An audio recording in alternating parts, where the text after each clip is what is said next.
Hello friends, welcome to my channel सीखो हमारे साथ। आज की वीडियो में हम बात करेंगे जावा स्क्रिप्ट की। लास्ट वीडियो में मैंने बात की थी इफ एल्स स्टेटमेंट और ऑपरेटर्स की। आज हम बात करेंगे स्विच केस की।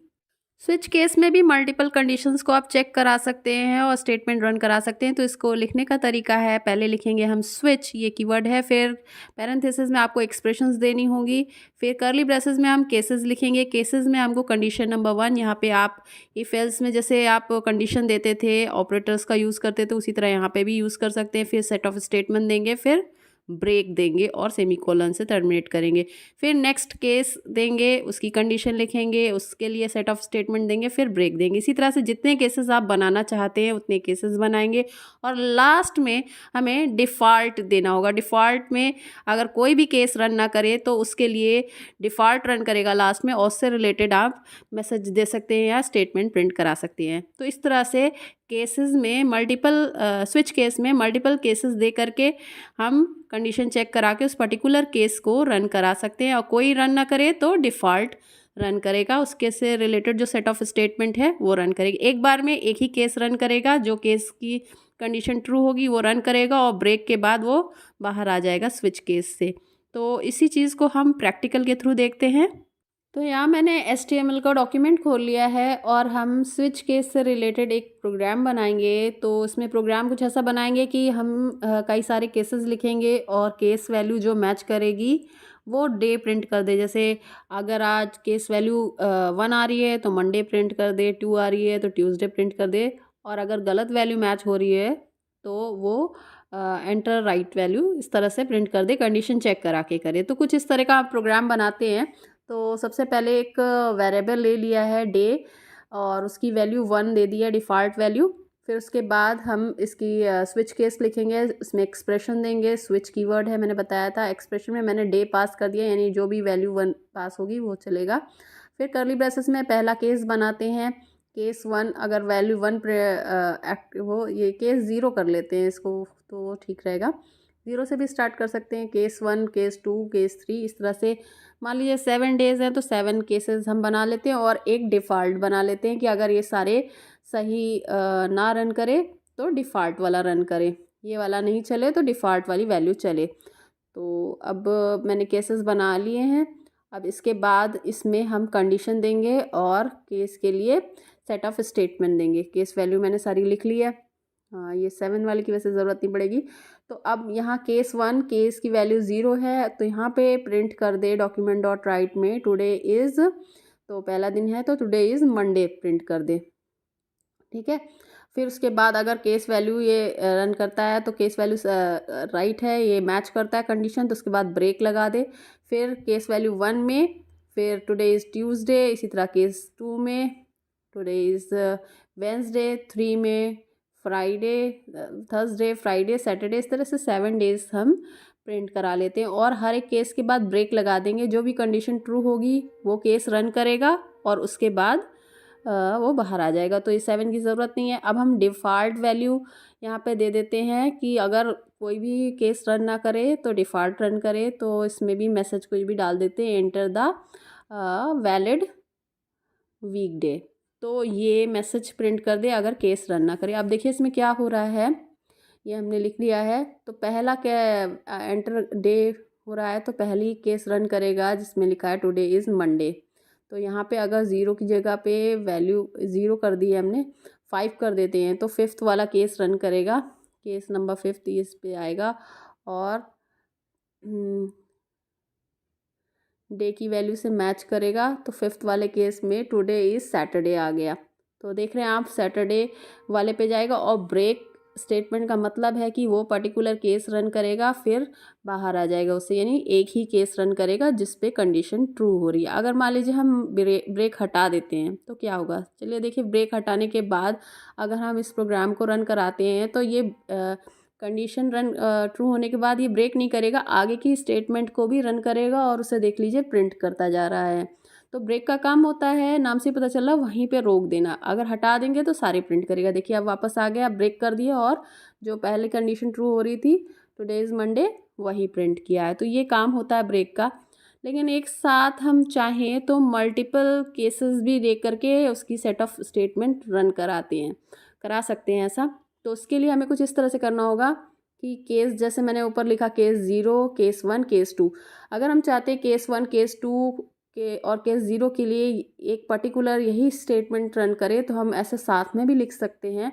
अब देखिए उसे हम रन कराएंगे तो सबके लिए ये टुडे इज़ मंडे यही रन करेगा। अगर देखिए 5 दिया तो टुडे इज़ सैटरडे, तो ये 5 पे मूव कर गया केस वाले, और टुडे इज़ सैटरडे ये रन कर रहा है, ये प्रिंट होके आ रहा है। तो एक साथ हम मल्टीपल केसेस भी दे सकते हैं और उससे रिलेटेड सेट ऑफ स्टेटमेंट, या एक से ज़्यादा भी हम स्टेटमेंट चाहें, जैसे यहाँ पे तो मैंने अभी एक लिखी है, तो एक से ज़्यादा भी स्टेटमेंट रन करा सकते हैं। जैसे मैंने 2 स्टेटमेंट लिखी हैं, तो अब ये केस 1 0 1 2 के लिए 2 स्टेटमेंट रन करेगा। जैसा आप देख रहे हैं, टुडे इज़ मंडे 2। तो इस तरह से 2 स्टेटमेंट जो हमने प्रिंट कराई, दोनों ही सेट ऑफ स्टेटमेंट जितनी भी आप लिखेंगे वो पर्टिकुलर केस के लिए रन करेगा।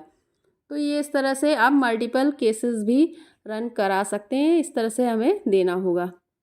अब स्विच केस में आप कंडीशंस भी दे सकते हैं। जैसे तो ये नॉर्मल था, अब मान लीजिए यहाँ पे स्विच केस में मैंने ट्रू दे दिया, और ट्रू यानी कि केस रन करेगा ही करेगा, क्योंकि वैल्यू ट्रू है तो केस रन करेगा। अब यहाँ केस में हम कंडीशन भी दे सकते हैं, जैसे कि हम इफ़ एल्स में कंडीशन दिया करते थे, आपने लास्ट वीडियो में देखा होगा।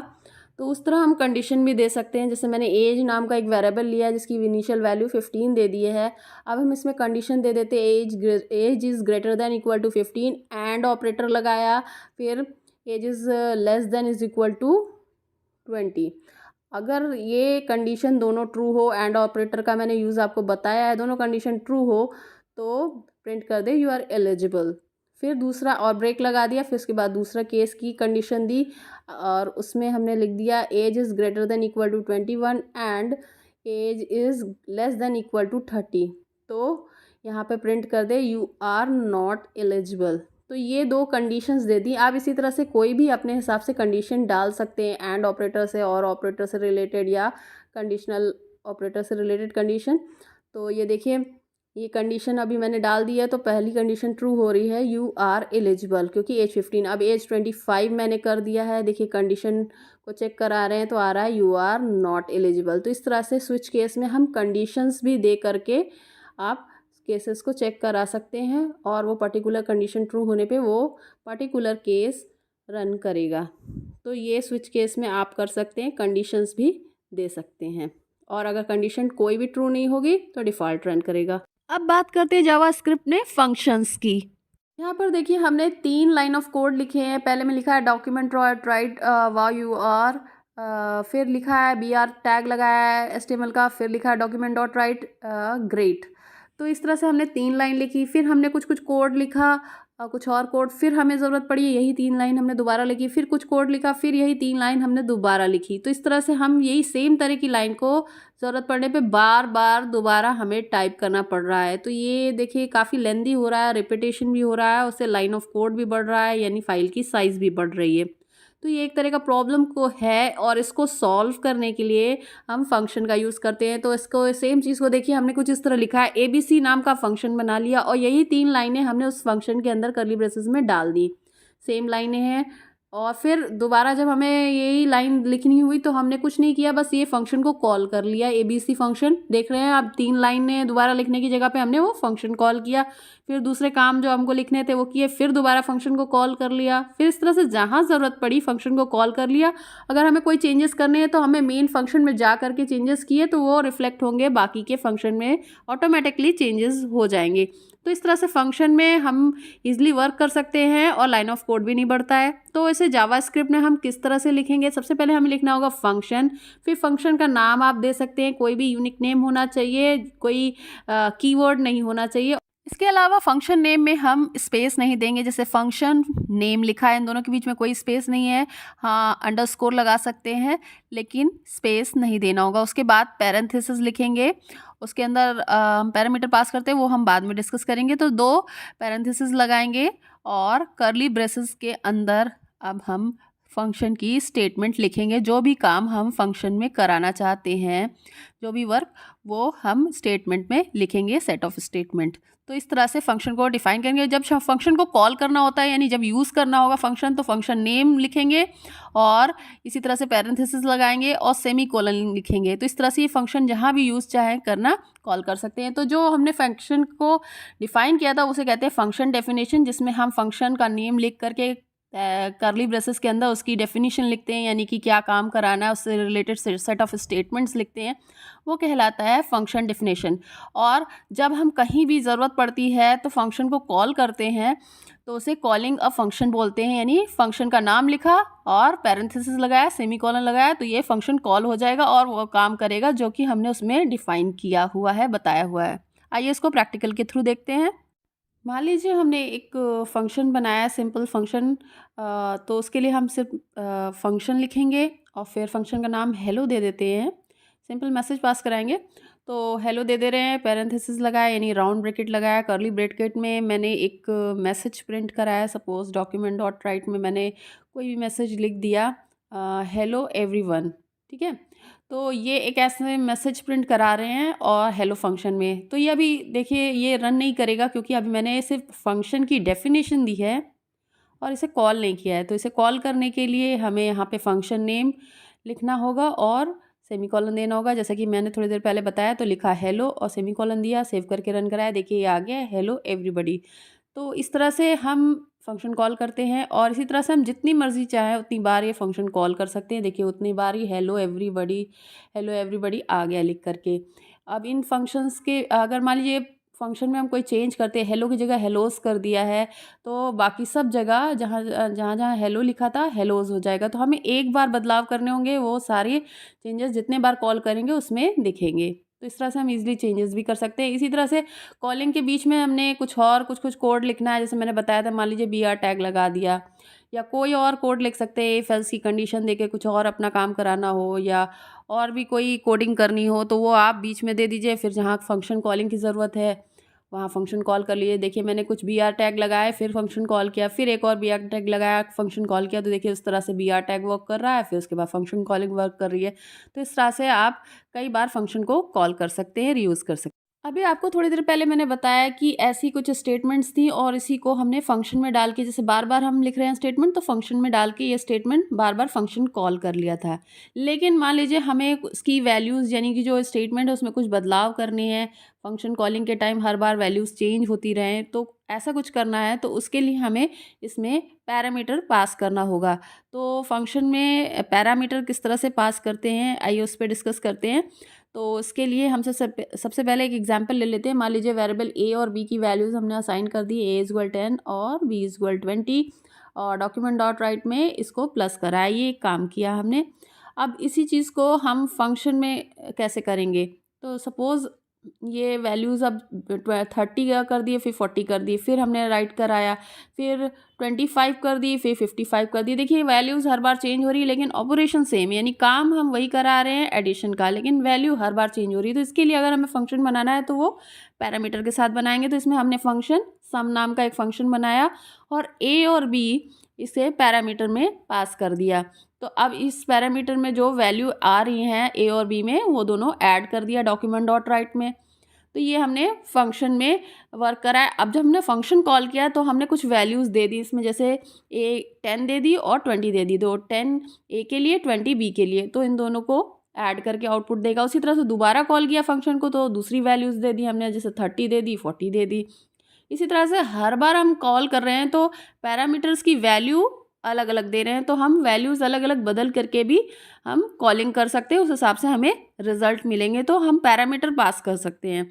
इसको करने के लिए सिंटेक्स कुछ इस तरह से है, पहले लिखना होगा फंक्शन, फिर फंक्शन का नाम आपको देना पड़ेगा, मैंने अभी बताया कैसे नेम देना है आपको, स्पेस नहीं होना चाहिए, और ब्रैकेट में यानी कि राउंड ब्रैकेट पैरेंथेसिस में आपको पैरामीटर्स पास करने, यानी जितने भी आप वेरिएबल ले रहे हैं वो उतने पैरामीटर होंगे। जैसे ए बी अभी मैंने आपको थोड़ी देर पहले बताया वेरिएबल लिया था, तो इस तरह से वो उतने ही पैरामीटर आपको कॉमा करके लिखने होंगे। फिर कर्ली ब्रेसेस में आपको सेट ऑफ स्टेटमेंट लिखनी होगी, यानी कि जो भी वर्क आप परफॉर्म करना चाह रहे हैं। फिर कॉलिंग में जब आप पैरामीटर की जगह पे यहाँ पे आर्ग्यूमेंट पास करेंगे, यानी जो वैल्यू पास कर रहे थे उसे कहते हैं आर्ग्यूमेंट।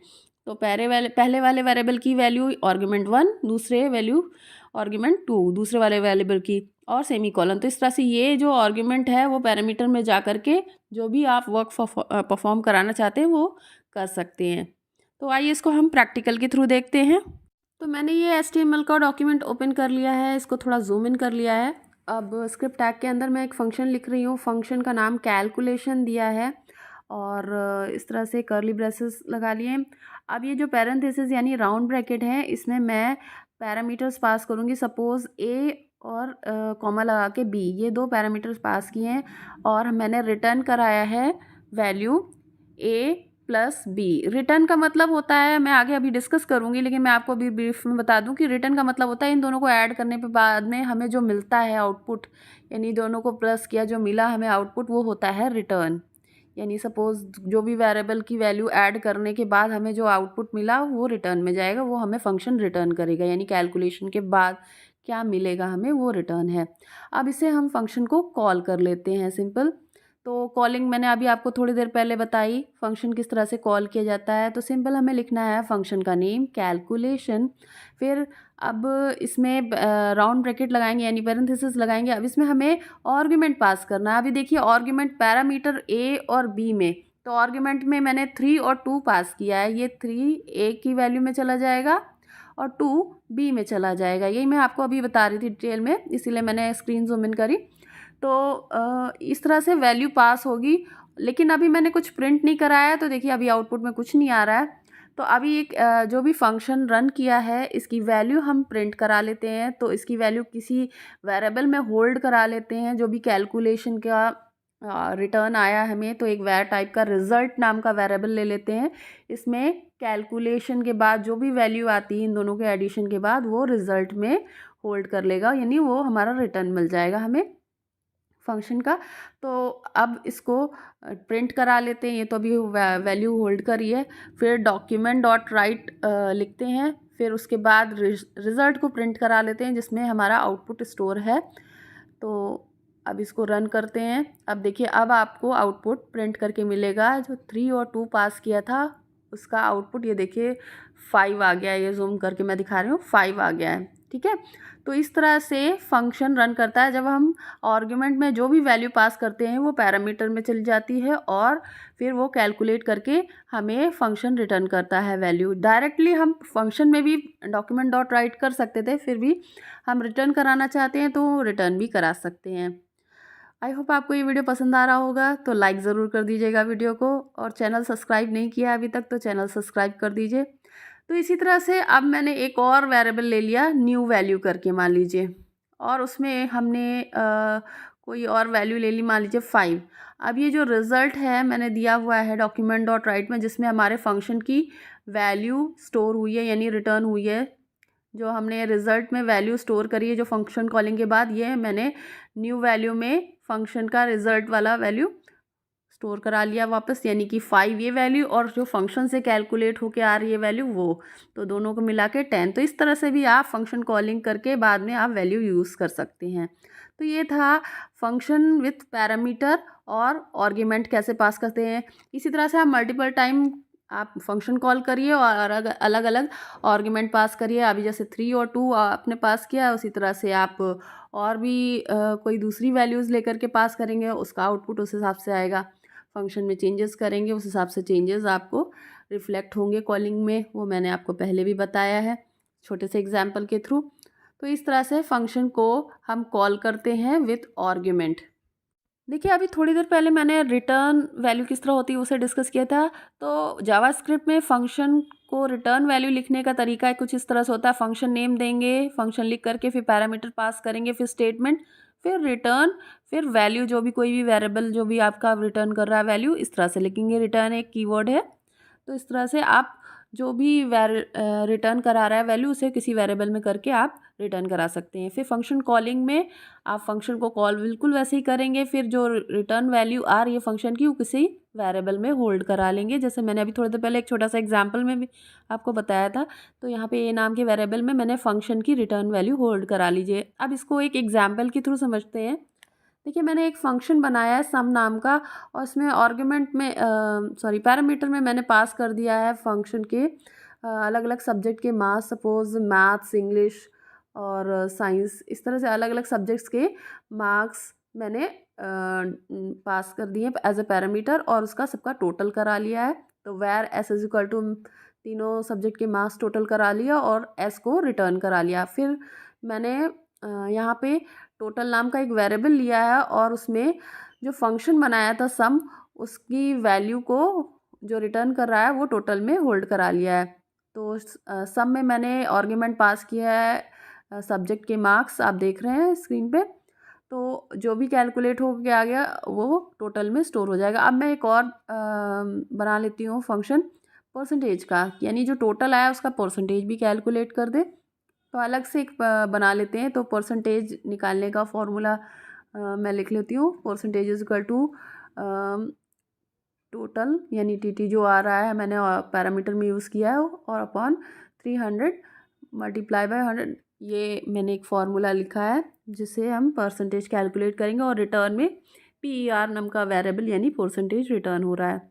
अब इसको मैंने यहाँ पे टोटल तो होल्ड करा लिया है, जो सम फंक्शन में रिटर्न हो रही है वैल्यू टोटल, वो तो टोटल नाम के वेरिएबल में होल्ड करा लिए। अब परसेंटेज जो है उसका जो भी टोटल आ रहा है उसका परसेंटेज कैलकुलेट करने के लिए मैंने परसेंटेज फंक्शन कॉल किया और उसके अंदर आर्ग्यूमेंट में मैंने टोटल जो वेरिएबल में वैल्यू होल्ड कराई थी सम की, टोटल पास कर दिया। तो ये टोटल जो वेरिएबल है वो चला जाएगा, ये एज ए आर्ग्यूमेंट जा रहा है वेरिएबल, और उसकी वैल्यू परसेंटेज वाले फंक्शन में टीटी में चली जाएगी और कैलकुलेट करके हमें परसेंटेज दे देगा। इस तरह से दो फंक्शन बन गए, एक टोटल का, और टोटल जो हमें मिल रहा है फंक्शन से, मतलब सम जो मिल रहा है तीनों सब्जेक्ट का, वो टोटल में होल्ड हो गया है रिटर्न, और फिर परसेंटेज आ गया है। हमने परसेंटेज पास किया तो परसेंटेज कैलकुलेट हो गया आ गया है।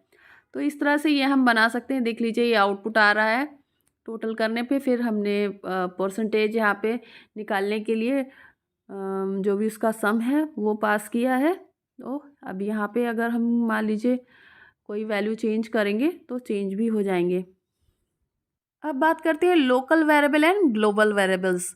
लोकल वेरिएबल्स क्या होते हैं? जो कि फंक्शन के बाहर यूज़ किए जाते हैं, जैसे वेर ए बी जो है इसमें, ये एक लोकल वेरिएबल है जिसका स्कोप से फंक्शन के अंदर तक है, और जो ए है वो ग्लोबल वेरिएबल है, यानी फंक्शन के बाहर यूज़ हो रहा है तो वो ग्लोबल वेरिएबल है, वो कहीं भी और भी फंक्शंस में यूज़ किया जा सकता है। लोकल वेरिएबल सिर्फ इस पर्टिकुलर फंक्शन के लिए होता है। तो हमेशा ग्लोबल वेरिएबल कॉमन यूज़ के लिए यूज़ होता है। फॉर एग्जांपल देखिए, जैसे अभी थोड़ी देर पहले मैंने प्रोग्राम बनाया था, इसमें लोकल वेरिएबल क्या है, जो हमारा फंक्शन कैलकुलेशन है उसके अंदर यूज़ हो रहा है ए बी, ये लोकल वेरिएबल है जिसका यूज़ सिर्फ इस फंक्शन तक ही रहेगा, कैलकुलेशन फंक्शन जो है। और ग्लोबल वेरिएबल है न्यू, वैल्यू और रिजल्ट, ये ग्लोबल वेरिएबल्स हैं। इसका यूज़ हम प्रोग्राम में कहीं भी कर सकते हैं क्योंकि ये फंक्शन के बाहर डिक्लेयर किए गए हैं। तो आई होप आपको समझ में आया होगा लोकल वेरिएबल और ग्लोबल वेरिएबल क्या होते हैं। करती हूँ आपके लिए वीडियो हेल्पफुल रहा होगा, तो चैनल को सब्सक्राइब और वीडियो को लाइक करना ना भूलें।